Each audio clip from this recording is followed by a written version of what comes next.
सुहानी ने बड़ी मुश्किल से खुद को रोहन और तेज के बीच में उलझने से बचा लिया था। उसने रेस्टोरेंट में रोहन को साफ कर दिया था कि उन दोनों के बीच जो कुछ भी था वो सिर्फ स्कूल डेज तक ही लिमिटेड था और अब उसके दिल में रोहन के लिए ऐसा कोई इमोशन नहीं है। एक तो वो दिल से न सही पर दिमाग से तो प्यार मोहब्बत को टीनेजर्स का दिमागी फितूर ही मानती थी। और फिर उसने तय कर लिया था कि जब तक वो तेज का ट्रीटमेंट पूरा नहीं कर लेती वो किसी दूसरे पचड़े में नहीं पड़ेगी। सो वो रोहन के दिमाग से सारी गलतफहमी निकालने के बाद जब अपने घर पहुंची तो बेड पर लेटते हुए वो बड़े लंबे वक्त के बाद रिलैक्स्ड फील कर रही थी।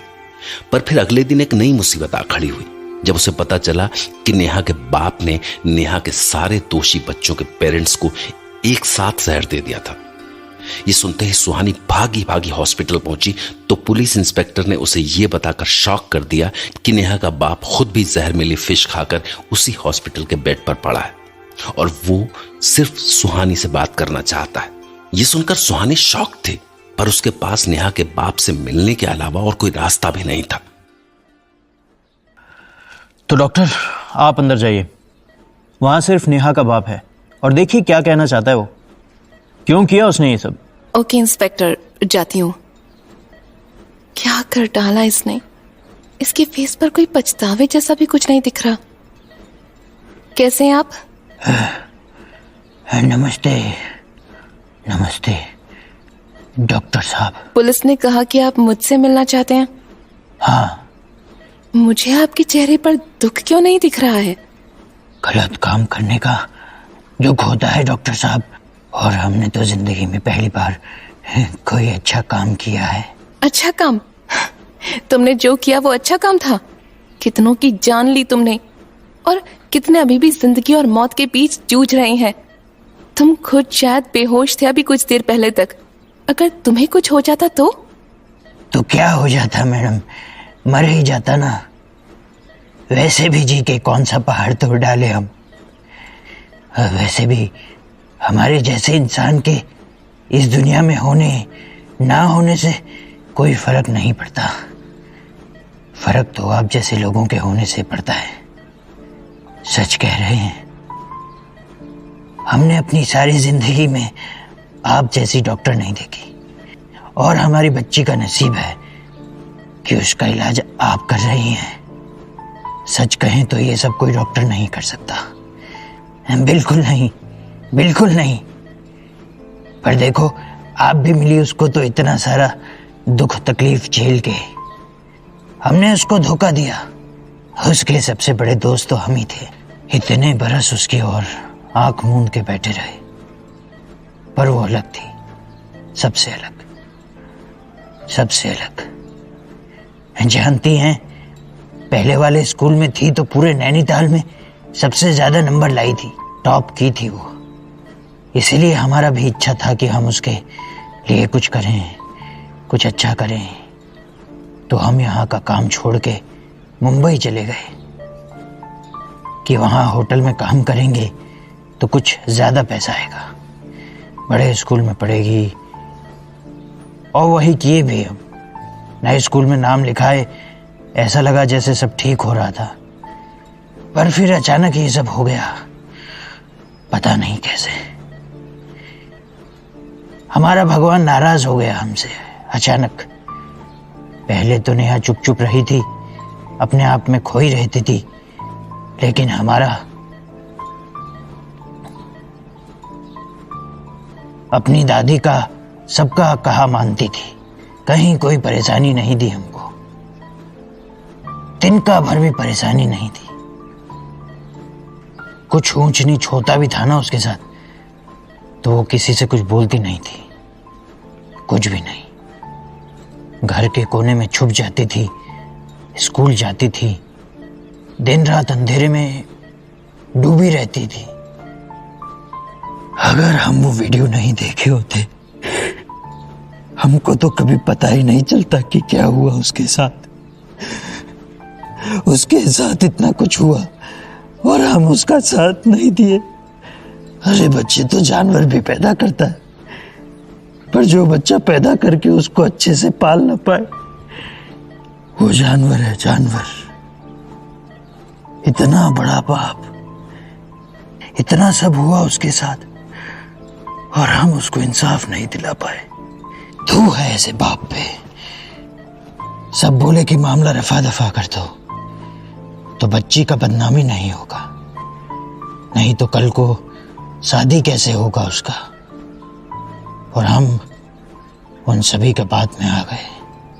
एक बार अपनी बच्ची की आंखों में नहीं देखेगी वो क्या चाहती है। और बुद्धि देखो हमारा, उसको जबरदस्ती स्कूल भेजने के लिए उसको मारने पीटने लगे। एक बार नहीं सोचे कि जिस स्कूल में उसके साथ इतना सब हुआ वो कैसे जाएगी वहां। अरे स्कूल वाला तो सब पाप किए उसके साथ, पर हम क्या किए? पागल तो हम किए ना उसको, हम पागल किए। उसके असली दुश्मन तो हम हैं, हम। सच बोलूं, आप जो इतना सब कुछ बोल रहे हैं ना, उसका कोई मतलब नहीं है। एंड आपके इन आंसुओं का क्या मतलब है? हाँ, जब जमीन ही बंजर हो गई है तो बारिश का क्या मतलब? अब पछतावे का क्या मतलब है? जब इंसान अपनी गलती को सुधारने के लिए कोशिश करता है तब उसको पछतावा कहते हैं। बहुत देर कर दी आपने, पर हाँ, अगर आपको पछतावा है तो शायद अभी भी वक्त है। नहीं मैडम जी, अब वक्त नहीं रहा।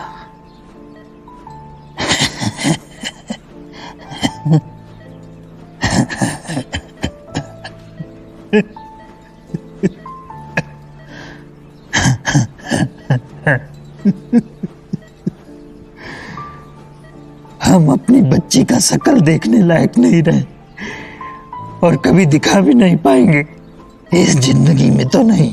पर एक बात बताइए डॉक्टर मैडम, हाँ, हमारी बच्ची ठीक तो हो पाएगी?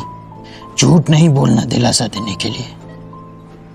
कहा है कि अब दिलासे का वक्त नहीं रहा, इसलिए जो भी है अच्छा बुरा बोल दो।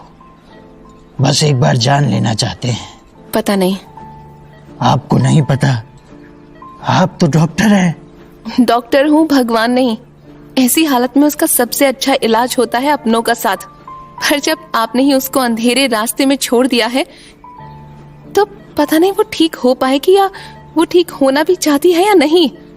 ऐसी बीमारी में डॉक्टर कुछ नहीं करते, बीमारी से बीमार खुद लड़ता है। अगर वो दिल से लड़े, दिल से ठीक होना चाहता हो तभी ठीक हो पाता है। पता है, मेरे हिसाब से वो बच्ची अपने दिल की गहराइयों से सब समझ रही है। मैं क्या कर रही हूँ, आप क्या कर रहे हैं, सब देख रही है। और वो ठीक होना चाहे तो 4 दिन में ठीक हो जाए। पर उसने इतनी गंदगी देखी है ना इस दुनिया में, आप में, अपनों में, कि उसने अपनी आंखें, अपने कान बंद करके खुद को दफना दिया है। अब वो कुछ सुनना ही नहीं चाहती, देखना नहीं चाहती। बस जब तक हो सके लाश की तरह जीना चाहती है, क्योंकि लाश को कोई डांटता नहीं है, लाश को कोई जबरदस्ती स्कूल नहीं भेजता।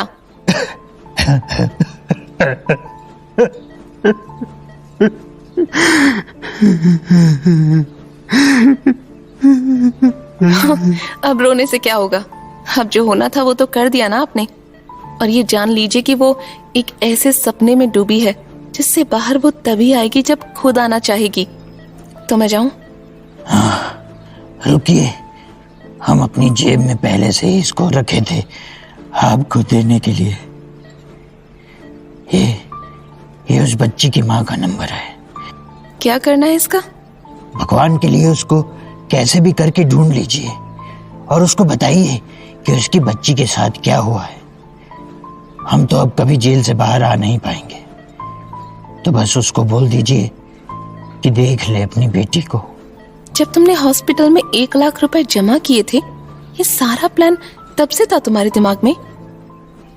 बोलो, इंसाफ का ये तरीका तुमने तभी प्लान कर लिया था? बोलो, जवाब तो मेरी बात का।